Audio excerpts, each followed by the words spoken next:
अस्सलाम नाज़रीन, मैं हूं बैरिस्टर शहजाद अकबर और आप देख रहे हैं मेरा यूट्यूब चैनल। नाज़रीन, सबसे पहले तो थोड़ी सी मैं आपको अपडेट दे देता हूं अपने पर हुए हमले से मुतल्लिका। आज मेरी पुलिस के साथ दोबारा जो इन्वेस्टिगेशन टीम है उनके साथ 2 मीटिंग्स और हुई। कुछ खैर वो सैंपल्स और ले रहे थे घर से। एक जो उन्होंने अपडेट मुझे दी है, क्योंकि जब हमला मेरे पर हुआ तो उस वक्त हमला आवर एक ही मैंने देखा जो मेरे पर तेज़ाब फेंक रहा था, क्योंकि उस वक्त मैंने फौरी तौर पर दरवाज़ा बंद कर दिया था और फिर उसके बाद जारी बात है वो अपना चेहरा और सर में धोता रहा और वो इमरजेंसी सर्विसेज आ गई। जो इन्वेस्टिगेशंस हैं उन्होंने फर्दर एरिया की जो स्कोपिंग की है पुलिस ने, उससे ये रिवील हुआ है कि हमला आवर 2 थे। जो दूसरा था वो रन अवे ड्राइवर उसको कहा जा सकता है, और वो काली जैकेट में मलबूस था और उसने भी पहले की तरह हेलमेट, पहले वाले शख्स की तरह हेलमेट पहना हुआ था। और वो लोग मोटर बाइक पे फिर उस इलाके से भागे हैं। जब तक ये वीलॉग आप तक पहुंचेगा उस वक्त तक जो लोकल एरिया जहां मैं रहता हूं वहां पे पुलिस की एक पब्लिक कॉल होती है। यहाँ बरतानिया में वो निज़ाम है जिसके तहत वो पब्लिक कॉल देते हैं कि अगर किसी ने इन लोगों को देखा या वो बाइक देखी, क्योंकि जाहिर बात है 4:35-40 के लगभग मुझ पे हमला हुआ और इससे पहले ये लोग जिन जिन इलाकों से गुजरे वहाँ से भी इंफॉर्मेशन आ सकती है। बाई स्टैंडर्स, विटनेसेस, कोई भी इतला दे सकता है जिससे उनकी आइडेंटिटी ट्रेस हो सकती है, जिससे इस मामले को हल करने में और उन लोगों तक पहुंचने में मदद मिलेगी। तो लिहाजा अगर बरतानिया में भी कोई लोग मेरा वीलॉग देख रहे हैं तो पुलिस की मावनत ज़रूर करें। ये तो था जी अपडेट जो अभी तक की होने वाली तफ्तीश थी, और इसके अंदर मैं इंशाल्लाह आपको इन्वेस्टिगेशंस के अंदर और फिर मैं अपनी जो एफर्ट्स करूंगा इंशाल्लाह कि जिन लोगों ने मुझ पर हमला किया या जिन लोगों ने मुझ पर हमला करवाया इंशाल्लाह उनके लिए उनके पीछे भी जाएंगे और उनका जो ये मकसद था उसको बेनकाब भी करेंगे। उसकी सबसे बड़ी वजह यह है कि इस किस्म का घिनौना क्राइम किसी के ऊपर भी हो उसको बर्दाश्त नहीं किया जा सकता और उसको रोका जाना एक लाजमी काम है। अच्छा जी, अब आते हैं आज की जो अपडेट्स हैं। 2 अपडेट्स बड़ी अहम थी। एक तो सबसे बड़ी खबर वो शाहकार जिसका इंतज़ार था और जिसके बारे में हम बहुत पहले भी निशानदेही करते रहे थे कि मियां नवाज शरीफ की वापसी जो है वो ऐसे ही नहीं है। उस वापसी का असल जो मकसद था वो उनके कम बैक से पहले उनका क्लीन अप ऑपरेशन जो था वो बड़ा ज़रूरी था और अदालतों से बरियत भी होनी थी। तो लिहाजा जिस काम के लिए आए थे और जिस चीज़ के लिए आए थे उसमें आज उनकी 2 केसेस में बरियत हो गई। एक में तो बरियत पहले हुई थी, फ्लैगशिप का केस था, वो ठीक बना हुआ था और ना ही वो ठीक तरह से परसू हुआ था। उस केस के अंदर उनकी तो खैर नैब ने अपनी अपील ही वापस ले ली क्योंकि वो नीचे ट्रायल कोर्ट से बरी हो गए थे। जो दूसरा केस था एवनफील्ड अपार्टमेंट, जहां पे नवाज शरीफ साहब अपने एग्जाइल के दौरान पिछले तकरीबन 4 साल से क़याम पजीर थे तवातर के साथ, और जिसके बाहर ओवरसीज़ पाकिस्तानीज़ स्पेशली जो बरतानिया के अंदर मौजूद थे वो अपना उनका बेस्ट पास टाइम था। वो वहाँ जाते थे, नारेबाजी करते थे, एहतजाज करते थे और आते जाते हुए भी वो जिसे कहते हैं ना कि गालम गलोच करके और बदतमीजी भी करते थे जो नहीं करनी चाहिए, लेकिन ज़रूर जाके एहतजाज करते थे। उन अपार्टमेंट्स की मलकियत का जो केस था जिसके ऊपर सुप्रीम कोर्ट से भी मामला चला, सुप्रीम कोर्ट ने भी उसके ऊपर JIT बनाई, खैर एक बड़ा लंबा सिलसिला चला। उस केस में जहां उनको सजा हुई थी, आज उस मुकदमे में उनकी बाइज्जत बरियत हो गई। मैंने आज इसके ऊपर एक ट्वीट भी की। मेरी जो ट्वीट थी वो बड़ी सिंपल सी थी, मैं उसको दोहरा देता हूं। वो सिंपल सी ट्वीट मैंने ये की थी कि नवाज शरीफ को जजों ने सजा दिलवाई और जर्नैलों ने बरी करवा दिया। पाकिस्तान में एहतसाब और इंसाफ दोनों की कहानी महज इतनी सी है। अब ये जो मैंने ट्वीट की थी इसके अंदर ही अगर समझे कि मैंने पूरा एहतसाब और इंसाफ दोनों का मामला बंद कर दिया और मुख्तसर सी बात की, लेकिन उसमें तमाम चीज़ें समा गई। ये इसका मकसद क्या था और इसके पीछे कहानी क्या है, उसकी एक छोटी सी जो मिसाल थी वो आज इस्लामाबाद हाई कोर्ट में नजर आई। यही जजेस थे जो कहते थे ओ इतनी करप्शन कर दी, इतनी करप्शन कर दी, ओह ये तो बिल्कुल, ये केस उठाएं हम जमानत नहीं दे सकते, चले जाए। यही जजेस थे जिन्होंने, और इनसे बड़े जजेस थे, इनसे जय्यद जजेस थे जिन्होंने नवाज शरीफ साहब को सिसिलियन माफिया करार दिया था। और फिर यही जजेस हैं जिन्होंने कहा ओहो आपने बड़ा जुल्म किया, एक बाइज्जत शख्स को आपने इतना रुस्वा किया, हम इन्हें बाइज्जत बरी करते हैं।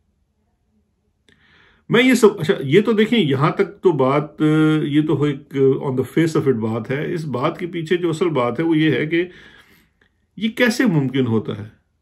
देखें, एक तो इदारा ऐसा है जो सियासी, जिसे कहते हैं ना पॉलिटिकल इंजीनियरिंग, एक बड़ी टर्म पाकिस्तान में इस्तेमाल होती है, वो करता है। आज रिसीविंग एंड पे इमरान खान साहब हैं, कल नवाज शरीफ थे। नवाज शरीफ के खिलाफ जब JIT बनी और सुप्रीम कोर्ट में मामला गया, इंटरेस्टिंगली जो एवनफील्ड का मामला है ये कोई हमारी मौजूदा हिस्ट्री में तीसरी दफ़ा उठाया गया था। एवनफील्ड से मुतल्लिक सबसे पहले जो मामलात सामने आए थे वो बेनज़ीर साहिबा की हुकूमत थी, और चूंकि ये एहतसाब का सिलसिला रिसेंट दौर में नवाज शरीफ साहब ने शुरू किया था सैफुर रहमान साहब के साथ, और उन्होंने बेनज़ीर के ऊपर और असद जरदारी साहब के ऊपर उन्होंने SGS के केसेस आए, कोटेक्ना के केसेस आए, ARY गोल्ड के केसेस थे, डिफेंस डील्स थी, एक बड़ा लंबा चौड़ा सिलसिला था। वक्त बदला, नवाज शरीफ साहब की हुकूमत ख़त्म हुई, बेनज़ीर साहिबा की हुकूमत आई, उन्होंने ये काम सौंपा अपना मरहूम रहमान मलिक साहब को। उन्होंने काफ़ी कुछ ढूंढा और वहाँ से फिर आपको याद होगा कि हुदैबिया पेपर मिल के केसेस सामने आए और एवनफील्ड अपार्टमेंट्स के केसेस सामने आए। वो मामला चला, फिर बेनज़ीर साहिबा की हुकूमत चलेगी, मामला दब गया, फिर चला, फिर दब गया। फिर उसके बाद ये मुशर्रफ के दौर में भी जो 2099 में कू हुआ, उस वक़्त सबसे बड़ा केस तो उनके ऊपर दहशतगर्दी का बनाया गया, अगवा का बनाया गया, हाई जैकिंग का बनाया गया, लेकिन ये दीगर करप्शन के केसेस भी बनाए गए जिसमें एवनफील्ड अपार्टमेंट एक दफ़ा फिर से उसका हिस्सा बना। लेकिन फिर जब नवाज शरीफ साहब डील करके पाकिस्तान से बाहर चले गए, सऊदीया चले गए पहले और बाद में UK गए, उसमें फिर ये चीज़ पीछे बैक बर्नर पर डाल दी गई। और फिर उसके बाद 2016-17 में पानामा पेपर्स आने के बाद ये मामला दोबारा से इसने एक तकवीत पकड़ी। अब पानामा पेपर आना जो है वो एक पाकिस्तानी सियासत से और पाकिस्तानी हालात और एजेंसियों की पॉलिटिकल इंजीनियरिंग से एक अलग आइसोलेटेड इवेंट था, लेकिन उस ज़माने में कुछ ताल्लुकात नवाज शरीफ साहब के इस्टेब्लिशमेंट के साथ ख़राब भी हो रहे थे। पाकिस्तान में सियासतदान आते हैं, सियासतदान जाते हैं, लेकिन हमारी जो मिलिट्री इस्टेब्लिशमेंट है वो तवातर के साथ चली आ रही है। वो मिलिट्री इस्टेब्लिशमेंट गाए बगाहे अपनी जो कन्वीनियंस के लिए मुख्तलिफ सियासतदानों के खिलाफ जो मुख्तलिफ चीज़ें तैयार करके रखी जाती हैं, जिनको हम हाफ बेक कहते हैं। हाफ बेक इसलिए कहते हैं कि उसमें कुछ हकीकत भी होती है और उसमें बहुत ज़रा मुबालगा भी होता है, और कुछ इवेंट्स ऐसे भी रखे जाते हैं, यानी कि एक उसमें खिड़की ऐसी छोड़ी जाती है कि आज किसी को अगर प्रोसिक्यूट कर रहा जा रहा है तो इतना अच्छा भी प्रोसिक्यूट ना किया जाए कि कल अगर उसको रिलीफ देनी हो तो उसमें मसला आए, ताकि एक तोजी तो बन सके। और इस पॉलिटिकल इंजीनियरिंग के तमाम अमल के अंदर जो मावनत फराम की जाती है वो अल्लाह के फजल से हमारी जो पाकिस्तान की आला अदलिया है, और उस हमाम में तकरीबन तमाम जजेस, तमाम मकतबा फ़िक्र के जजेस पूरी तरह से मुलविस हैं। वो अच्छे जज भी होते हैं, वो बुरे जज भी होते हैं, वो सख्त जज भी होते हैं, वो लिबरल जज भी होते हैं, वो रिलीजियस जज भी होते हैं, एक्सट्रीमिस्ट जज भी होते हैं, सब तरह के जजेस होते हैं। लेकिन सब में एक चीज़ कॉमन ये है कि जिधर सरकार का हुक्म होता है उसी तरफ, जिसे कहते हैं, कॉर्निश बजा लाते हैं। और यही हुआ, पनामा के मामले चले, नवाज शरीफ साहब को सजा हुई, जो भी हुआ। अच्छा, फिर उसके बाद उसी इस्टेब्लिशमेंट ने उन्हें बड़े एक सिलसिले से बाहर भेजा, वो बाहर चले गए, और बाहर जाने के बाद फिर आपने देखा कि वो सिलसिला वो फिर एक जिसे कहते हैं ना व्हीलिंग डीलिंग और वो सारा सिलसिला हुआ, और आज फिर नवाज शरीफ साहब पाकिस्तान में फाइनली उनको बाइज्जत बरी कर दिया गया। आज अदालत से बाहर निकल के नवाज शरीफ साहब ने एक बात कही कि मैंने अपना मामला अल्लाह पर छोड़ दिया था, और शायद अल्लाह ने उनको आज बाइज्जत बरी कर दी। बहुत माजरत के साथ मैं नवाज शरीफ साहब की एक बात की ज़रूर कदर करता हूँ, बाकी मेरा किसी बात में उनसे कोई कहना चाहिए कि वो नहीं है, लेकिन एक बात में मैं उनकी ज़रूर कदर करता हूँ कि वो सियासत में बड़े तवातर से, ऑल्दो खुद उनकी एंट्री जो सियासत के अंदर है वो थ्रू इस्टेब्लिशमेंट हुई, लेकिन मुख्तलिफ वक्त गुजरने के बाद उनका जो एक प्रिंसिपल है कि सियासत के अंदर और स्पेशली गवर्नेंस के अंदर जो अफवाज पाकिस्तान या मिलिट्री इस्टेब्लिशमेंट की जो दखल अंदाजी है उस पर वो हेड ऑन लेते हैं, और ये चीज़ मैं समझता हूँ काबिल सताइश है। मैंने हमेशा से सराही है इस बात को। कुछ लोग ये भी कहते हैं कि जी मियाँ साहब हमेशा फ़ौज के साथ फिडलिंग करते हैं, उनके साथ महारका आराई करते हैं, जो भी इसको कह लीजिए। बहरहाल इस बात का मैं हूँ कि चाहे नवाज शरीफ हो, चाहे आसिफ अली जरदारी हो, या इमरान खान हो, या कोई और पॉलिटिकल शख्स हो, जो शख्स भी इस मुल्क का वज़ीर आज़म बने, तमाम का तमाम इख्तियार उसके पास होना चाहिए, किसी और अनदेखे लोगों के पास नहीं होना चाहिए। और इसके लिए जो सियासतदान भी असूलों पे चलेगा हम तो उसको सपोर्ट करेंगे।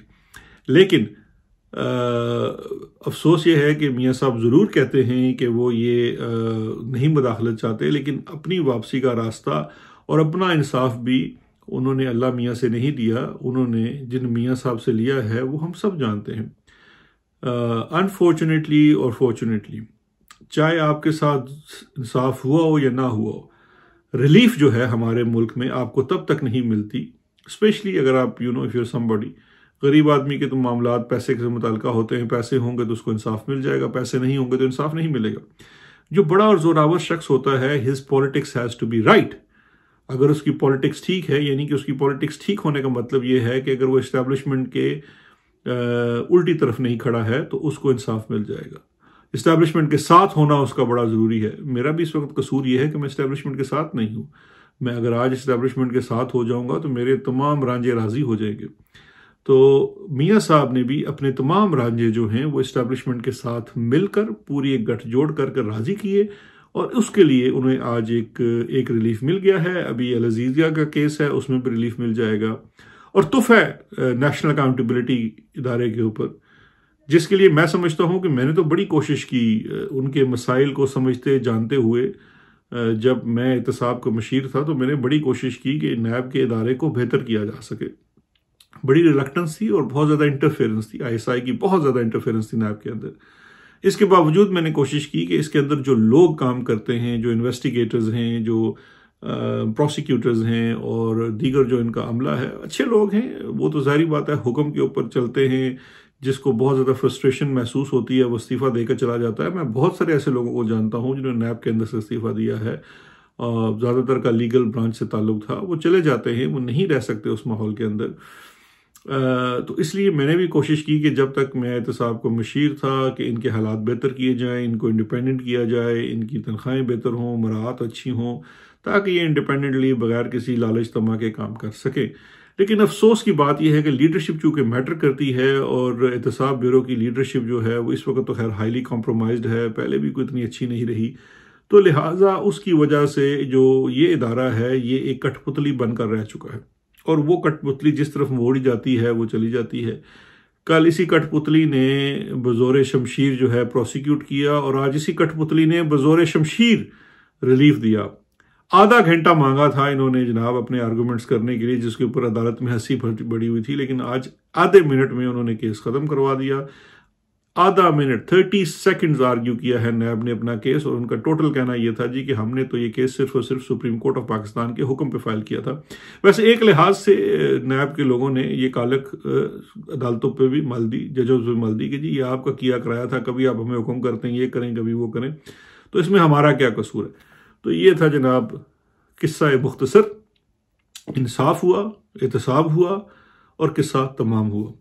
तो नवाज शरीफ साहब को मुबारक हो कि वो जर्नैलों की तोफैल बाइज़्ज़त बरी हुए, और लेकिन इसके साथ साथ उनका भी कोई कसूर नहीं है, क्योंकि इन्हीं जर्नैलों और जजों के तोफैल वो सज़ा याफ्ता हुए थे।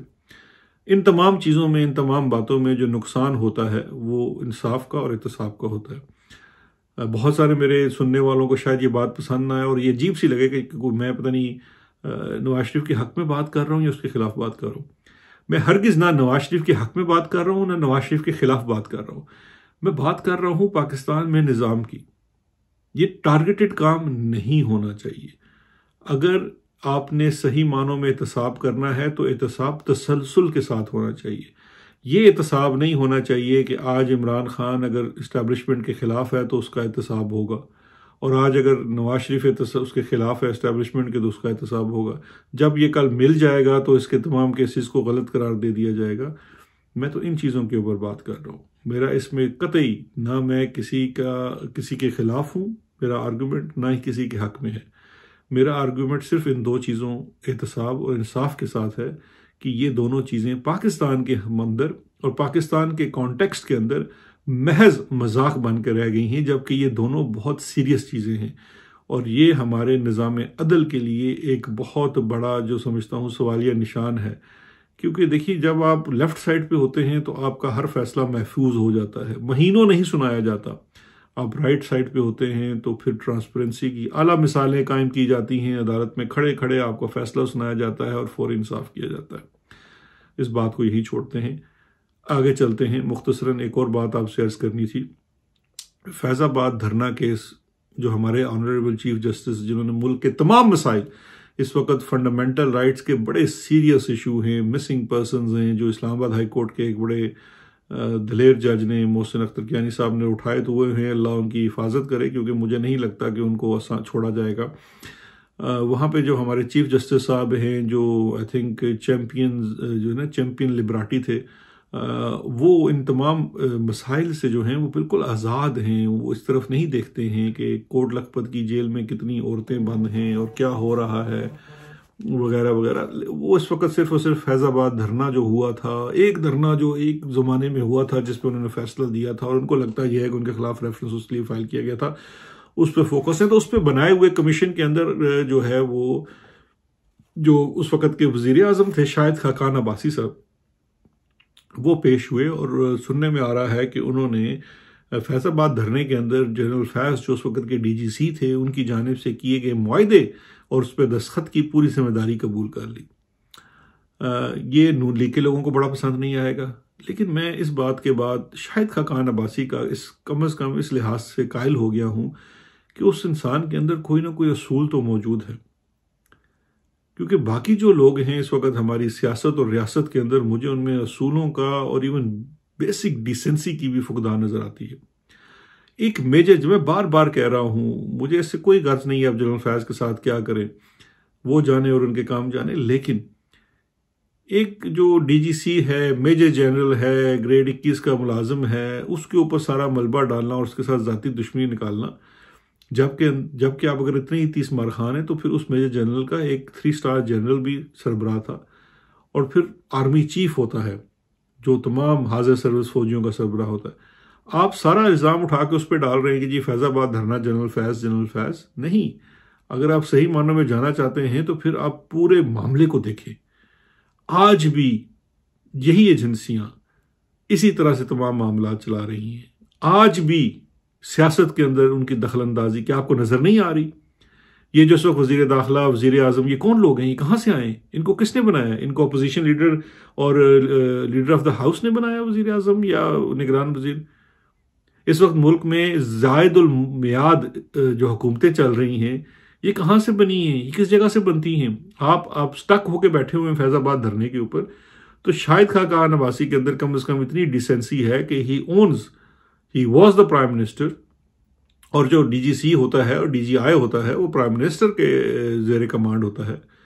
तो उसने ओन किया जी कि जी अगर उन्होंने जाके मुआहदा किया था तो मेरे कहने पे किया था, या मैं उसकी ओनरशिप लेता हूं। That is a decent thing to do. Would general Bajwa do that? General Bajwa का तो सारी जिंदगी काम ही ये रहा, मैं तो खुद इस चीज का आई विटनेस हूं कि जी मैं नहीं कीता उन्हें कीता, मैं नहीं कीता उन्हें कीता। जो हफीज शेख का इलेक्शन था वो सारे का सारा मैं इल्ज़ाम डालता हूं हारने का जनरल बाजवा के ऊपर, और उन्होंने अपने वक्त के डीजीसी के ऊपर इल्ज़ाम डाल दिया जाके और उसको कुर्बानी का पकड़ा बना दिया।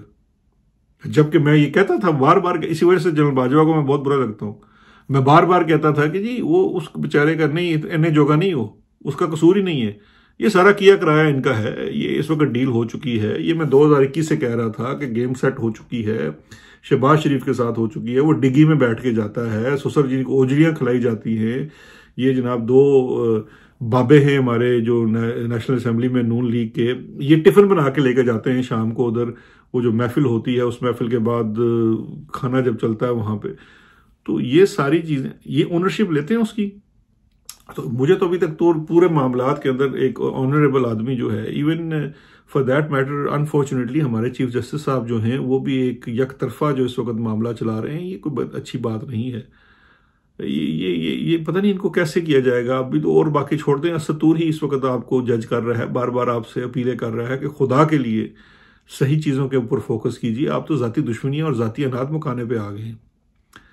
तो खैर बात शुरू हुई थी शाहिद खाकान अब्बासी साहब के ऊपर, तो I think hats off to him. मेरी उनके बारे में जो भी खैर पहले राय थी, कोई I am no one to जज समवन। इवन जब उनके ऊपर केसेस भी बने हुए थे, नैब के जो केसेस बने थे अब भी चल रहे हैं, ये लोग गवाही देंगे कि जितनी मीटिंग्स थी उनके अंदर मैं बाहर रहा, ये कहता था कि मैंने उनके केसेस का एनालिसिस किया था और बड़े वीक केसेस थे, और उन वीक केसेस में मैं समझता हूँ कि जानबूझकर नैब की जानिब से बनाए गए थे इस तरह के केसेस, और नैब ऐसे ही करता है। ये पॉलिटिकल इंजीनियरिंग के लिए सबसे बड़ा टूल है। ये तो इस वक्त जो एवन फील्ड का फैसला और फ्लैगशिप का फैसला है, ये एक सर्टिफिकेट है कि पाकिस्तान के अंदर पॉलिटिकल इंजीनियरिंग जो है वो 3 इदारे करते हैं। इसी पे आज शायद बात ख़त्म कर देते हैं, मैं देख रहा हूँ वो 21-22 मिनट हो गए हैं। पाकिस्तान में पॉलिटिकल इंजीनियरिंग के 3 इदारे हैं। एक इदारा है इंटेलिजेंस, जिसको हम ISI कहते हैं, जो इस मिलिट्री इस्टेब्लिशमेंट की ऑपरेटिंग आर्म है। दूसरा इदारा है नेशनल अकाउंटेबिलिटी ब्यूरो, वो उसमें मावरत फराम करता है, और उसके ऊपर जो है ना वो वाइट वॉश जो करता है इस पूरी पॉलिटिकल इंजीनियरिंग के ऊपर, उसको पाकिस्तान की अदलिया कहा जाता है। This is the crux of political engineering in Pakistan and also the जो root cause of all our troubles. तो इसी बात के साथ इतनी बातें करने के बाद मुल्क से भी कहते ना बेघर हो गया, वहाँ पे भी सोबतें उठा रहे हैं, इधर भी प्रदेश में बैठे हुए हैं, यहाँ भी कोई बस अल्लाह का फजल ही है, और हमला भी अपने ऊपर करवा लिया। अब इससे आगे अगर चलेंगे तो न जाने और क्या होगा। इसी सोच के साथ अपना ख्याल रखिएगा। इंशाल्लाह मज़ीद तजिए और तबसरे के साथ हाजिर होंगे। चैनल पसंद आए तो इसको ज़रूर शेयर कीजिएगा, लाइक कीजिएगा और सब्सक्राइब करें। आपका बहुत शुक्रिया। खुदा हाफिज़।